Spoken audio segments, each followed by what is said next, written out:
Boa noite para todo mundo. Hoje é dia 30 de maio de 2023, maio acabando, praticamente acabou, né, pessoal? Amanhã é o último dia e vamos para o resumão do dia. Bom, começando pelas bolsas da Ásia, pessoal. Bolsas da Ásia esta madrugada fecham no positivo, refletindo o acordo aí, na verdade, assim, a expectativa de um acordo entre o presidente Joe Biden e o presidente da Câmara dos Estados Unidos, o Kevin McCarthy, sobre o limite do teto da dívida americana, né? Essa positividade que teve nos últimos dias da semana passada acabou refletindo aí nas bolsas da Ásia, tá? Vale lembrar, pessoal, que elas estão levemente positivas, tá bom? Vão sair dados tanto hoje à noite quanto amanhã à noite de lá na China, os PMIs, eu comentei isso na agenda econômica e o mercado tá de olho lá para ver se a China vai finalmente trazer algum sinalzinho de fumaça de que a economia por lá tem melhorado, porque até agora, este ano, foi só um desastre nos indicadores que eles têm apresentado por lá. E eu tenho comentado isso aqui com vocês. De qualquer forma, pessoal, por enquanto, bolsas na Ásia fecham essa madrugada positivas. Um destaque aqui para o Nikkei, que é a bolsa lá do Japão, que está nas máximas aí dos últimos 33 anos. Eu comentei com vocês que a última vez que a bolsa do Japão fez máxima foi na década de 90 e desde então ela nunca renovou essa máxima, né? E agora a gente está próximo de ver isso. Eu não sei se o Japão vai conseguir ver isto com uma possível recessão ou vinda dos Estados Unidos, que pode acabar contaminando o mundo inteiro, mas eu espero que dê tempo da gente ver uma máxima histórica aí no Japão e aí eu trago aqui e comento com vocês. De qualquer forma, ela está na máxima aí dos últimos 33 anos. Muito bom. Bom, falando agora de commodities, pessoal, minério de ferro realiza... Bom, na madrugada o minério de ferro realizou um pouco, só que ao longo do dia ele caiu bastante, tá? O minério de ferro negociado na Bolsa de Dalian. E isso, obviamente, impacta na Vale e nas outras empresas relacionadas à commodity que a gente tem listada na nossa bolsa, isso a gente vai falar já já. O petróleo, pessoal, logo hoje de manhã ele estava completamente dentro da estabilidade, porém ao longo do dia ele cai, ele toma um tombo aí de mais de 4% e contamina também as empresas relacionadas a essa commodity na nossa bolsa, como a Petrobras, certo? Então, assim, de um modo geral, hoje, cenário de commodities bem negativas, não somente negativas, como bem negativas, ok? Bom, vamos agora passar lá pela Europa. Lá na Europa, pessoal, todas as bolsas fecham no negativo hoje, tá? Contaminadas aí pelo receio. Bom, vamos lá. Existe um acordo preliminar, né, feito lá nos Estados Unidos entre o presidente da Câmara e o presidente do país, o Joe Biden, mas isso precisa ser aprovado no Senado. E hoje, pessoal, a oposição, ela se manifestou mais fortemente contra esse acordo. Então, deu uma contaminada aí no mercado de que talvez essa aprovação no Senado, tanto no Congresso americano, tanto na Câmara quanto no Senado. Na verdade, no Senado até que não, porque o Senado ele tem uma maioria ali a favor do presidente Joe Biden. O problema está mais na Câmara, Então, assim, isso acabou contaminando um pouco os mercados sobre o receio de que esse acordo não saia a tempo. Além disso, pessoal, também saiu um indicador econômico lá nos Estados Unidos, que é a confiança do consumidor, que veio acima do esperado. Isso acabou contaminando as bolsas da Europa também, que fecharam no negativo. Então, antes de eu ir para os Estados Unidos, vamos lá, fecha o raciocínio da Europa, bolsas por lá negativas no dia de hoje, ok? Bom, vamos então lá para os Estados Unidos. Lá nos Estados Unidos, pessoal, a gente tem um cenário um pouquinho diferente, eu vou explicar para vocês. Primeiro, falando desse indicador, já que eu já comecei a falar dele, né? A confiança do consumidor, pessoal, veio acima do último, veio um pouco acima do último dado e do valor esperado. Vale lembrar, pessoal, que na medida em que os consumidores estão confiantes em relação à economia, eles se sentem confiantes para consumir. Inclusive bens duráveis, aqueles, né, geladeira, carro, trator, enfim, esses valores caros que você financia para poder fazer o pagamento.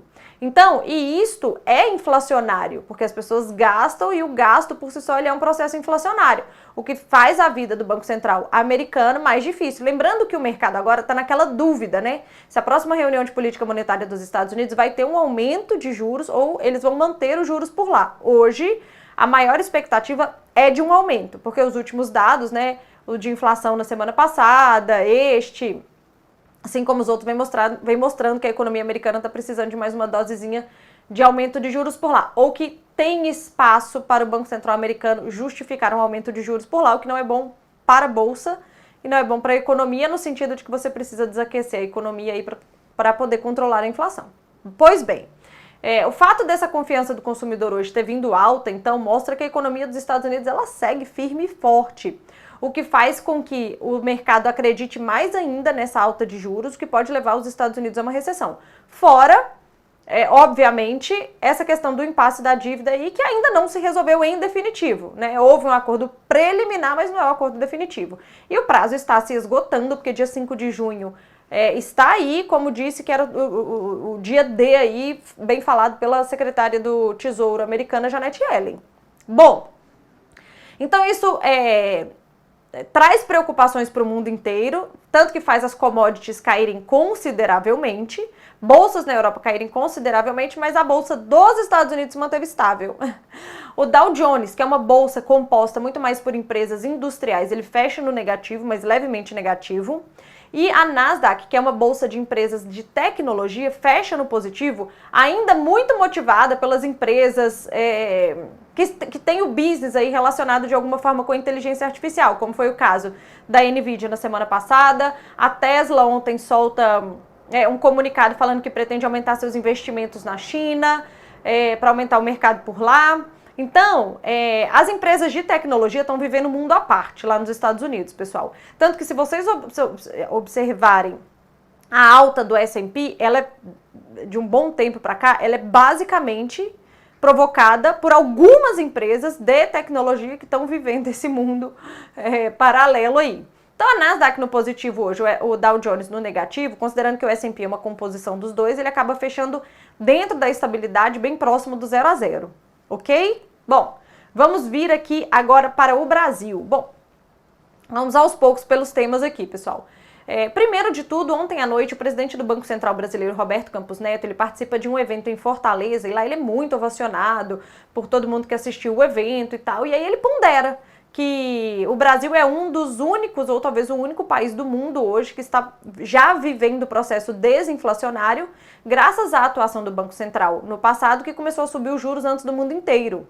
Né? E de fato, se a gente olha a Europa, se a gente olha os Estados Unidos, né, se a gente olha os principais países que a gente de fato acompanha aqui para operar o nosso mercado, a inflação por lá segue firme, forte, persistente. E aqui no Brasil a gente tem boas notícias desde abril para cá em relação à inflação que vem caindo, né? Inclusive hoje saiu o IGPM, que é a inflação do aluguel aí, que é usado muito como referência em contratos de aluguel, e ele veio no negativo, mostrando uma deflação e bem menor do que o mercado esperava, bem menor inclusive do que o último dado. Então isso traz um fôlego aí de que o Banco Central brasileiro ele tem espaço já para começar a cortar os juros por aqui. Vale lembrar que esse começar já a cortar os juros por aqui não significa que na próxima reunião vai ter um corte, tá, pessoal? Mas já entra no horizonte do investidor um corte de juros ainda este ano aqui no Brasil. Bom, dito isto, pessoal, eu vou explicar primeiro o dólar para vocês hoje e depois eu explico a bolsa. O nosso dólar hoje ele fecha no positivo. O dólar no mundo estava de um modo geral positivo no dia de hoje, ok? Só que a gente fecha até um pouco mais positivo do que o mundo, considerando que, vamos lá, existe uma expectativa aí de alta de juros nos Estados Unidos, existe uma expectativa de corte de juros aqui no Brasil. Então, o diferencial de juros por aqui, neste comparativo, ele se torna pior para o Brasil. O que faz com que os investidores, o que faz com que não traz o carry trade, que eu expliquei para vocês na semana passada aqui no Brasil. Então, na medida em que hoje sai mais um indicador de inflação, mostrando que o Brasil está em deflação, em uma deflação forte, inclusive, e coloca no radar dos investidores o corte de juros por aqui, esse diferencial diminui. Porque ainda existe uma expectativa de aumento, o ciclo de aumento de juros nos Estados Unidos talvez não acabou, mas por aqui acabou. E isso faz com que o nosso dólar suba. Eu expliquei isso para vocês na semana passada, se alguém tiver dúvida, depois me pergunta de novo no direct que a gente pode falar sobre isso. Pois bem, então isso explica bastante da alta dos juros, do dólar de hoje, corroborado também, pessoal, por um impasse que está tendo lá em Brasília. Vamos lá. Existem várias medidas aí que aparentemente elas vão caducar.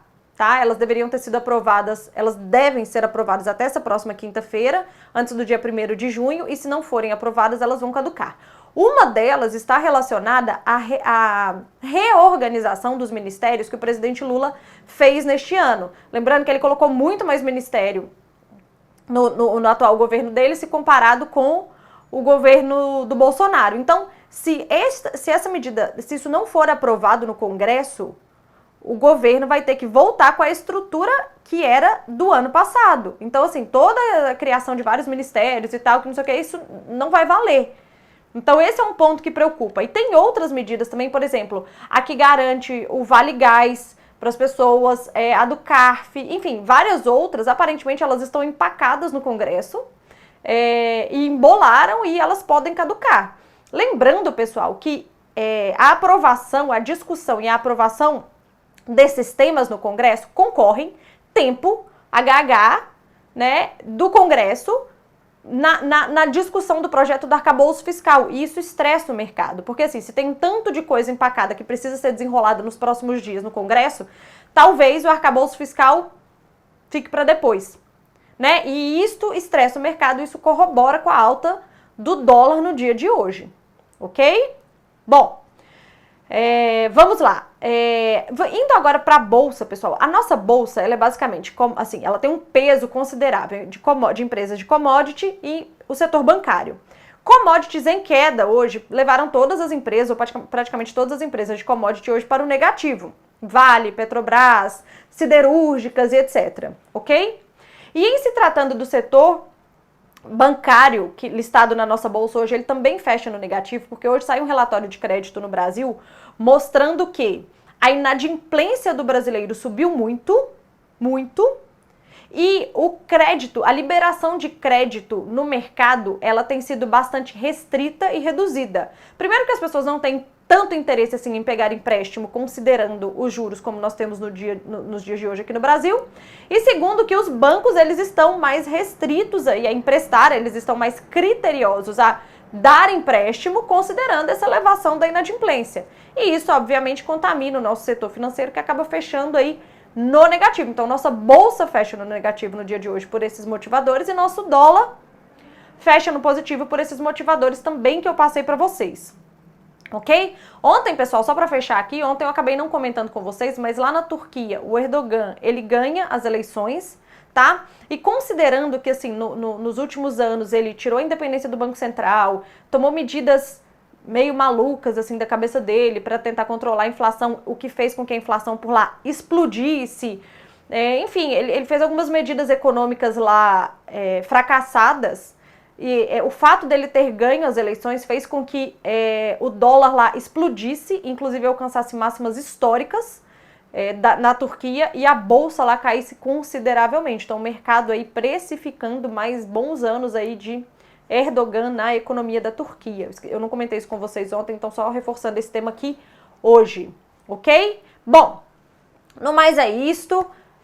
Amanhã não se esqueçam de trocar o contrato, a gente já começa a operar o contrato novo de dólar, não se esqueçam de fazer essa troca e espero que o dia de vocês tenha sido muito bom. Beijo!